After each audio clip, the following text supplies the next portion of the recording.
सांगलीकर तुम्हालाही आपल्या फॅमिली व मित्र परिवारासोबत veg non veg Maharashtrian Punjabi Chinese फूडचा या कडक अशा एम्बियन्स मध्ये बसून आस्वाद घ्यायचा आहे का?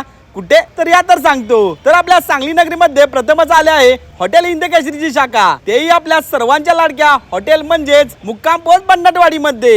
येथे तुम्हाला ग्रामदेवीचे छोटेखानी मंदिर, ऐतिहासिक सदर, घोंगडी व बाजली बैठक, झोपडी बैठक, टेबल बैठक, मचान बैठक यामध्ये व्हेज नॉन व्हेज जेवणाचा आस्वाद घेता येणार आहे। तसेच इथं पार्टी व्यवस्था व मुलांसाठी खेळण्याची व्यवस्था तर खतरनाक अशी आहे। मित्रांनो, हे hotel couple friendly, family friendly व मित्र परिवारासाठी शहराच्या अगदी जवळ भन्नाट व्यवस्था असलेले सर्वात उत्तम हॉटेल आहे। व इथे तुम्हाला फक्त 210 रुपयामध्ये खतरनाक अशी चिकन थाळीचा आस्वाद घेता येणार आहे। व आजपासून 10 एप्रिल पर्यंत प्रत्येक कस्टमरला व्हेज मंचुरियन कॉम्प्लिमेंटरी म्हणून मिळणार आहे। व हे हॉटेल सकाळी 11 ते 4 व सायंकाळी 6 ते रात्री 11 पर्यंत चालू असते। तर एक वेळ नक्की विजिट करावं या खतरनाक अशा हॉटेलमध्ये, इथल्या जेवणाचा आस्वाद घ्या। यांचा पत्ता आहे सांगली उशक्कल हॉस्पिटल शेजारी सांगलीमध्ये।